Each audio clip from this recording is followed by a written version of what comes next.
আহারে, আমার যদি এরকম একটা জীবন হইতো, ঘর থাকতো, সংসার থাকতো, রইতে বৃষ্টিতে শীতে ঘরে থাকতে পারতাম, নিশ্চিন্তে ঘুমাইতে পারতাম, জীবনটা কতই না সুন্দর হইতো। সারা জীবন আমারে মানুষের কাছে হাত পাইতা ভিক্ষা করতে হইব, রাস্তায় ঘুমাইতে হইব, এইভাবেই আমার জীবনটা শেষ হয়ে যাবে। হে আল্লাহ, আমাকে তুমি এমন জীবন কেন দিলা? এমন জীবন কেন দিলা আল্লাহ?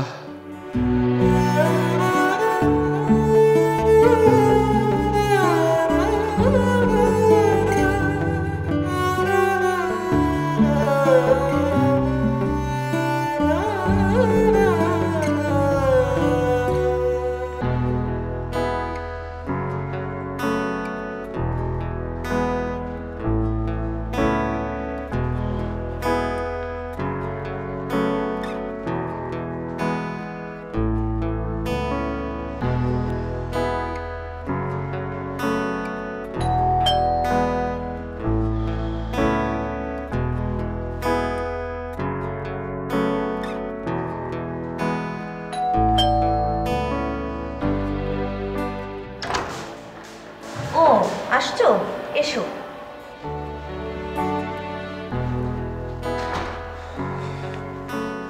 এটা দাও। আজকে কয় তারিখ মাসের? 15 তারিখ। তো বাসা ভাড়া দিতে হবে না? হ্যাঁ দিব, কেন কি হয়েছে? দিব কেন? মানে কি হয়েছে, মানে কি, কেমন কি আবার? আজকে মাসের 15 তারিখ এখনো বাসা ভাড়া দেওয়া হয় না। বাড়ি আমার একটু আগে এসে আমাকে জানাইতেই বলে গিয়েছে। বাড়িওয়ালা? হ্যাঁ, একটু আগে আসছিল। একটু আগে এসে আমাকে ইচ্ছা মতো বকাঝকা করে গিয়েছে। ইচ্ছা মতো বকা দিয়েছে মানে কি বলছে? তুমি বাসা ভাড়া দিচ্ছ না, বললো যে বাসা ভাড়া এই মাসে না দিতে পারলে আমাকে আমাদের বাসা ছেড়ে চলে যেতে বলেছে। আরে বাবা, আজকে মাসের 15 তারিখ, এমন তো না যে প্রত্যেক মাসে মাসে আমরা এভাবে দেরি করি। আজকে আমি বেতনটা পাই নাই, আমি 2 দিন পর পেয়ে যাবো, দিয়ে আসবো। তো এতে আবার বাজে কথা বলার কি আছে? সে দোষ তো আর তাদের না, আমাদের তো প্রতি মাসের ভাড়া প্রতি মাসে দিতে হবে, এটা তো তারা বুঝবে না, তাই না? আশ্চর্য ব্যাপার, একটা মাস দেরি হয়েছে তা আমরা 2 দিন পরে দিতে পারবো না? তুমি বুঝাই বলতে পারো না? এটা আমাকে বলার কি আছে? তাকে বলে দিতে বুঝায়। এটা আমি বুঝাই বলতে পারবো না, তুমি যে বুঝাই বলে আসো, যাও। আরে কি আশ্চর্য ব্যাপার, আমরা কি এখানে চুরি করে এসে পালাইছি নাকি? নাকি আমরা চোর যে পালিয়ে যাবো দাপাদাপ? তুমি এই কথাটা তার মুখের সামনে বলতে পারো না? আমি তার মুখের সামনে বলতে পারবো না। তুমি বাসা ভাড়া যদি ঠিকমতো দিতে পারো তাহলে আমি থাকবো, বাসা ছাড়তে হয় বা না ছাড়তে হয় আমি চলে যাবো তোমার সংসার থেকে। এই কথাটা তুমি বাড়িওয়ালার মুখের সামনে কেন বলতে পারো না? তুমি যে বলে আসো, যাও। তাই না?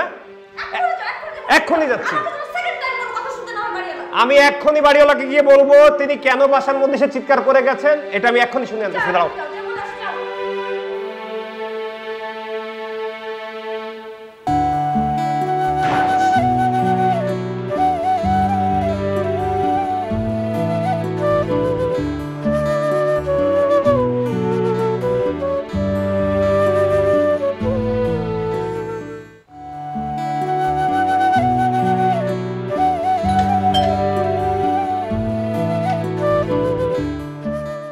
আসসালামু আলাইকুম স্যার। ওয়ালাইকুম আসসালাম। আঙ্কেল বাসায় আছেন? হ্যাঁ আছে, স্যারে আছে। আহেন স্যার।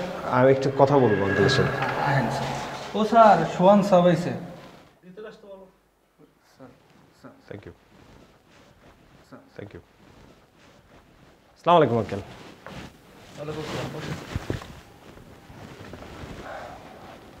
আঙ্কেল, আমার বাসায় গিয়েছিলেন?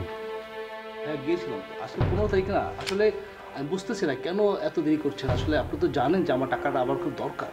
আঙ্কেল, প্রত্যেক মাসে তো আর এরকম সমস্যা হয় না, এই মাসে একটু প্রবলেমে পড়েছি বলে একটু দেরি হচ্ছে। আমি টাকা পেয়ে যাবো 2-1 মধ্যে, আমি আপনাকে দিয়ে দিব। তো না, অফিসে কথা হয়েছে, আগামী 7 ডেজের মধ্যে আমি টাকাটা পেয়ে যাব এবং আমি টাকা পেলে আপনার টাকাটাকে দিয়ে দেব। অসম্ভব, আমার 3 দিনের ভিতর টাকা লাগবে। যদি আপনি দিতে পারেন থাকবেন, না হলে 1 তারিখে আপনি বাসা ছেড়ে যান।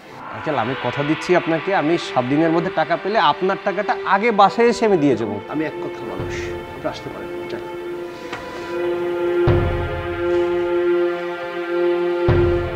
আচ্ছা ঠিক আছে আঙ্কেল, সালাম।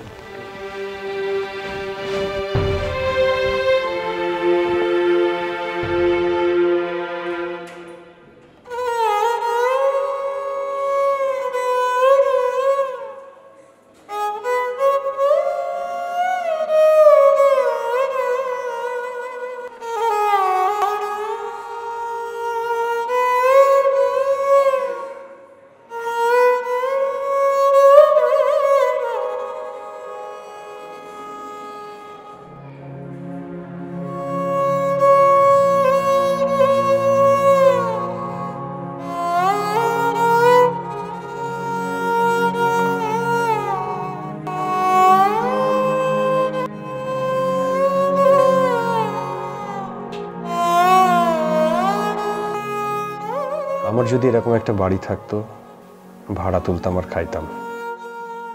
মাসের শুরুতে বাড়ি ভাড়া দেওয়ার টেনশন থাকতো না, আর বাড়িওয়ালাও এভাবে আমার সাথে দুর্ব্যবহার করতে পারতো না। ইনকামের বেশিরভাগ টাকাই বাড়ি ভাড়া দিতে দিতে চলে যায়। এভাবে কি সারা জীবন চলবে? হে আল্লাহ, তুমি আমাকে এমন জীবন কেন দিলা? আল্লাহ, কেন দিলা এমন জীবন?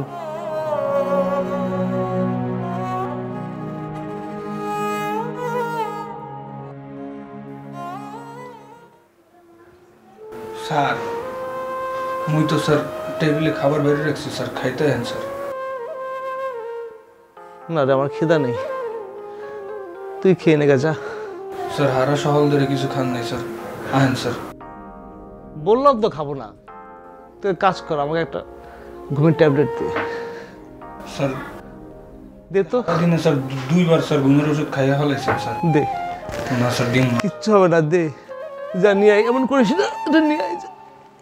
স্যার দিতে পারি স্যার, কিন্তু স্যার এটাই লাস্ট স্যার। যা।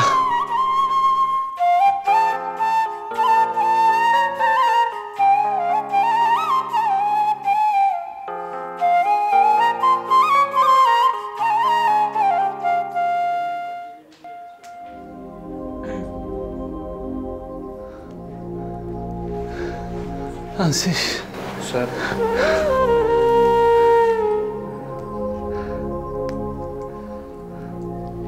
স্যার আর কত খাইবেন?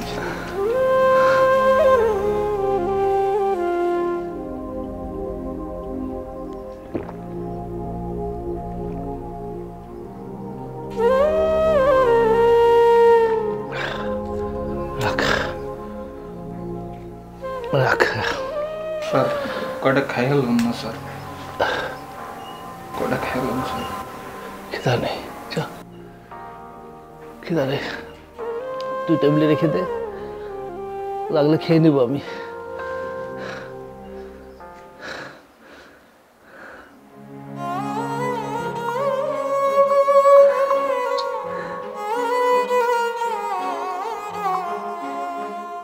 কি লাইনটা কেটে গেল?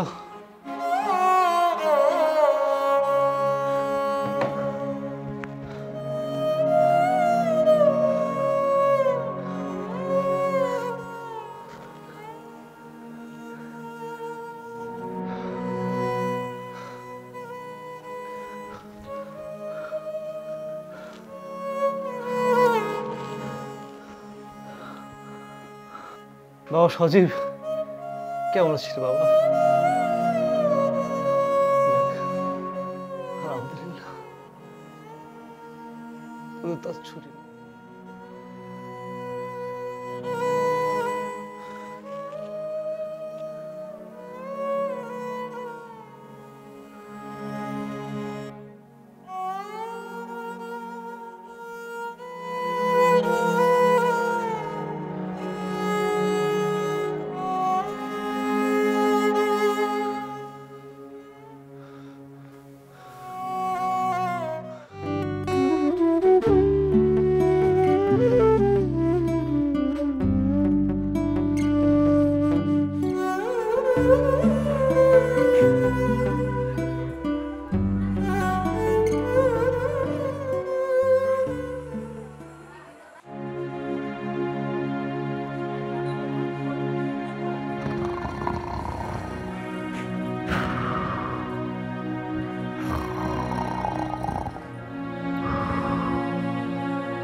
আমি যদি এভাবে নাক ডেকে একটু ঘুমাতে পারতাম।